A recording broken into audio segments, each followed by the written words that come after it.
Hello my friend, and welcome to the Empty Your Bucket Nutrition Plan channel. My name is JT Tapias. I'm a professional fitness life coach, and I enjoy speaking about things that edify the mind, the body, and the spirit from a Christian perspective. Today, we're going to speak about how to discipline yourself to eat healthy. Ready? Let's go.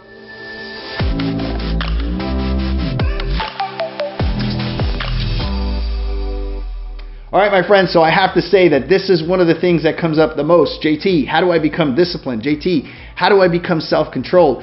JT, I see that person over there. They're just amazing. They're so disciplined. Can I say something?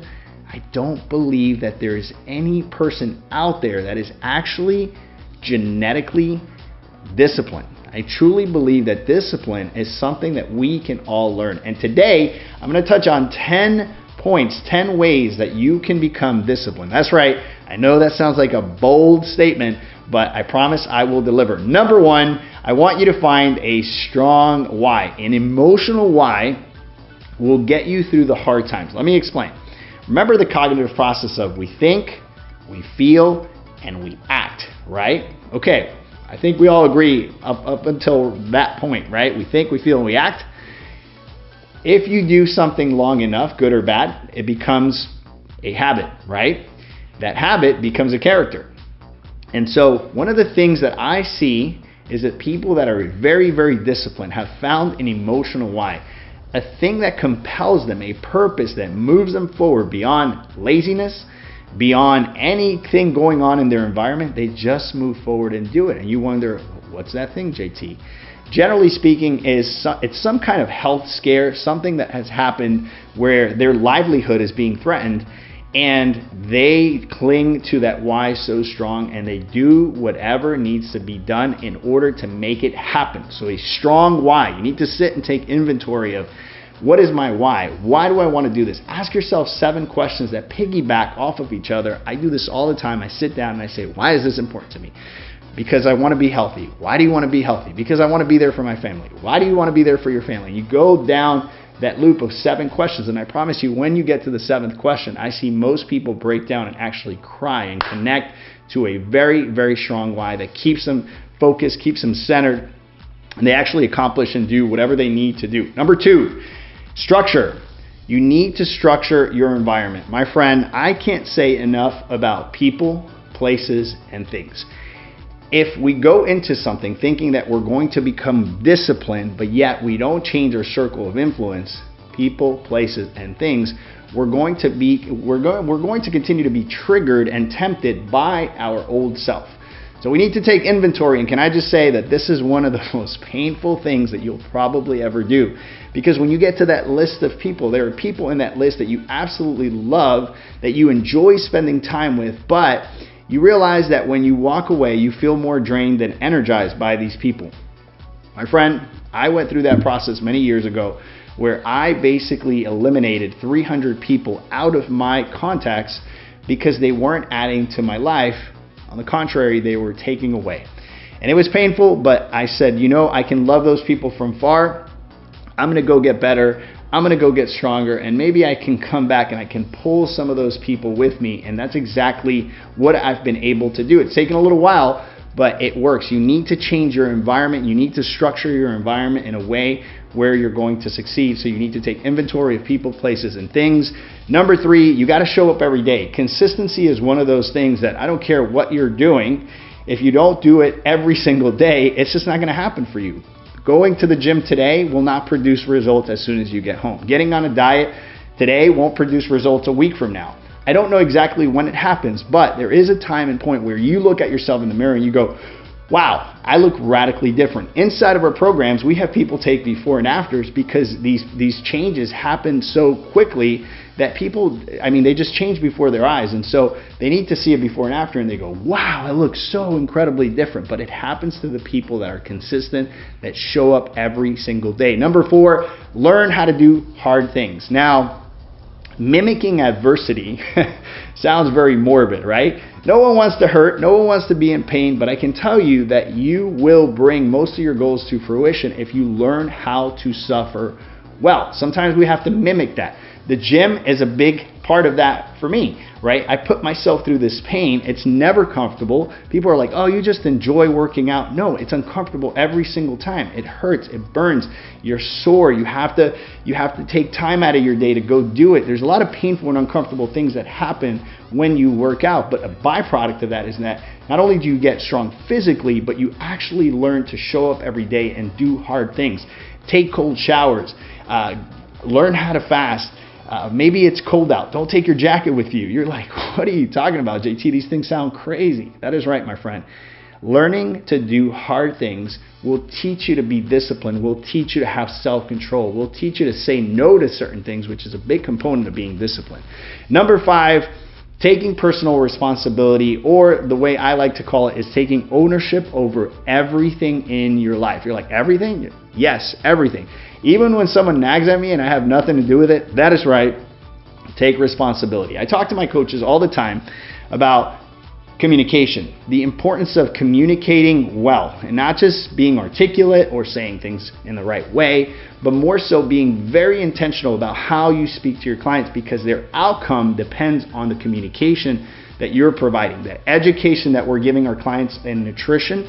A lot of times I see coaches that struggle not because their concepts are wrong, simply because they're not communicating well, and their clients are not hitting their goals and not hitting the metrics, and they're wondering, like, why isn't this working? I'm giving this person everything that they need, and yet they don't seem to get it.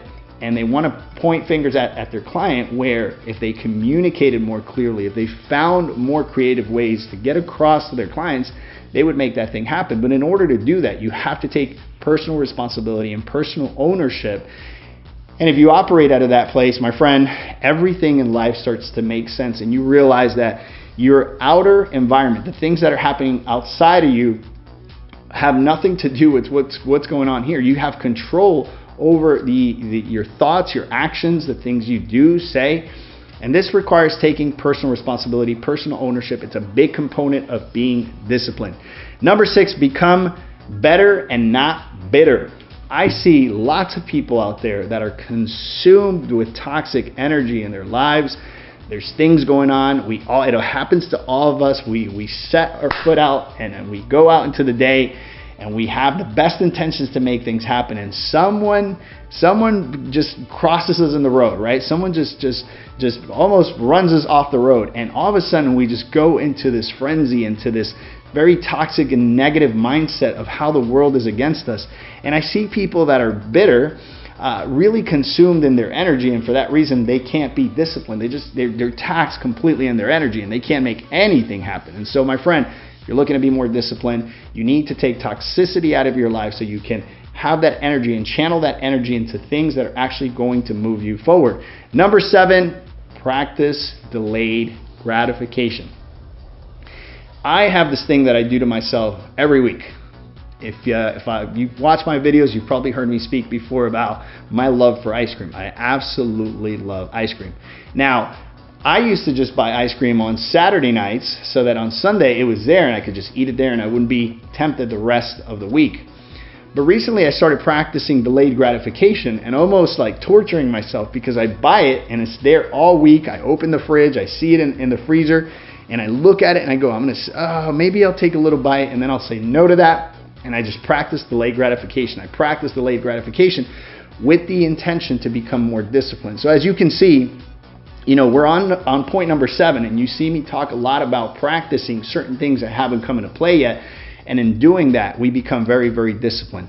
Number 8, ignoring naysayers. You have people that even if you're doing something positive, you're changing your diet, you're going out and exercising, you'll have people that have the best intentions, but because they see you doing the thing they can't do, they're going to try to hold you back. Oh, come on. You don't have to lose weight. You look great just like that. Why do you have to exercise? Why do you have to torture yourself? Here's a little bit of cake. Or your parents, you go home and your parents look at you and they say, oh my God, are you okay? You're losing all this weight. Are you sick? Is something happening?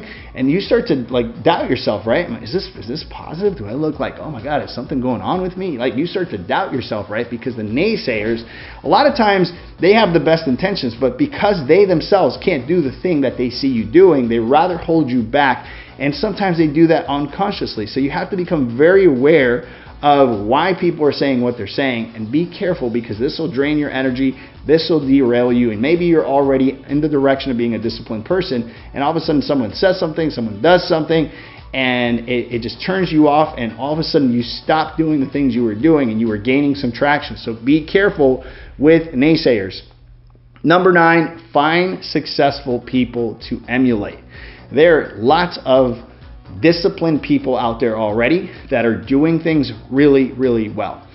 What's interesting about disciplined people and people that have been doing it for a long time is it looks effortless to them. It looks like they're not exerting any kind of energy, and you're just like, this person just loves doing whatever they're doing. No, they've done it so many times, and they've reaped the benefits, and they've brought their goals to fruition that now it's second nature, right? Now they have a dopamine hit every time they do the difficult thing that you're just starting to do, that you're just learning to do. They instead get a dopamine hit from doing the hard things, from disciplining themselves, from doing all those things that require discipline, and now it's almost become easy. It looks like they're just like flying through life, right? You can become that person as well. And so find those people that are already successful, those people that are getting things done, these people that are disciplined, and start to emulate a lot of the things they're doing, the times they go to sleep, the places they go, the people they hang out with. And all of a sudden, I believe success leaves clues, and we can pick up on those clues and follow suit. Number 10, and the last one, I left the last one, and I believe this is the best one, is become a planner. I say to my clients, I say to my coaches all the time, if you don't plan, you plan to fail. Sounds cheesy, but it's very, very true. I am very old school. I like to write things out because I believe when you write things out, you have 70% retention versus just trying to think of things or even putting it in an app or some kind of alarm on your phone. So I have this process called planning, and then I have another process called bulletproofing, okay? So what I do is I basically take an agenda and I write down every single thing that I'm going to do that day, and every single hour is accounted for, and then I bulletproof that piece of paper with an alarm on my phone, okay? That way I've written it out, my retention has gone up 70%, I know I got to do that thing, and now I have an alarm that reminds me, hey JT, here's the thing you wrote, so that alarm goes off, I get nudged, I honor that alarm, and of course, whatever goes on paper happens, and by the end of the day, you feel great, you feel joyful, you feel satisfied because you actually did what you said you were going to do.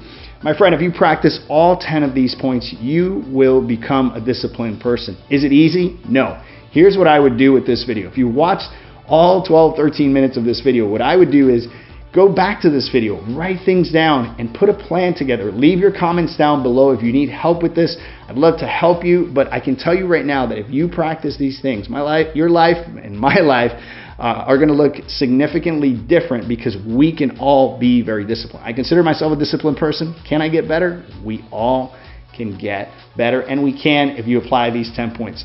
I hope you enjoyed this video. If this is your first time on my channel, I'd love to encourage you to hit that bell notification so that every time we release information like this, you will be the first one to know. My name is JT Tapias with the Empty Your Bucket Nutrition Plan. I hope you enjoyed this video, and I will talk to you guys soon. Ciao, ciao.